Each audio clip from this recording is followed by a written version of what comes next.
കൊൽക്കത്തയിൽ ട്രോളി ബാഗിൽ കഷ്ണങ്ങളാക്കിയ മൃതദേഹവുമായി അമ്മയും മകളും പിടിയിൽ. മൃതദേഹം ഉപേക്ഷിക്കാനെത്തിയപ്പോഴാണ് ഇരുവരും പിടിയിലായത്. ബന്ധുവിന്റെ മൃതദേഹമാണ് ട്രോളി ബാഗിൽ ഉണ്ടായിരുന്നത്. സംഭവത്തിൽ പോലീസ് അന്വേഷണം ആരംഭിച്ചു. കൊൽക്കത്ത ഹൂഗ്ലി നദിക്കരയിൽ മൃതദേഹം ഉപേക്ഷിക്കാനെത്തിയപ്പോഴാണ് അമ്മയും മകളും പിടിയിലായത്. സംശയം തോന്നിയ നാട്ടുകാരാണ് ഇരുവരെയും പിടികൂടി പോലീസിൽ ഏൽപ്പിച്ചത്. വളർത്തുനായയുടെ മൃതദേഹമാണ് ട്രോളി ബാഗിലെന്നായിരുന്നു ഇരുവരും ആദ്യം പറഞ്ഞത്. നാട്ടുകാർ ബാഗ് തുറന്ന് പരിശോധിച്ചപ്പോഴാണ് കഷ്ണങ്ങളാക്കിയ മൃതദേഹം കണ്ടെത്തിയത്.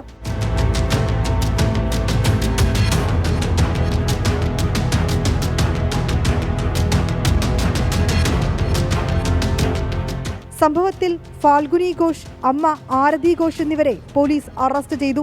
ബംഗാളിലെ നോർത്ത് 24 പർഗാനാസ് ജില്ലയിലെ മധ്യഗ്രാം സ്വദേശികളാണ് ഇരുവരും. ഫാൽഗുനി ഘോഷിന്റെ ബന്ധുവിനെയാണ് കൊലപ്പെടുത്തിയതെന്ന് പോലീസ് കണ്ടെത്തി. പ്രതികൾ ട്രോളി ബാഗുമായി ട്രെയിനിൽ സഞ്ചരിച്ചതായും പോലീസ് പറഞ്ഞു. കൊലപാതകത്തിന്റെ കാരണം വ്യക്തമല്ല. 24 ഡൽഹി.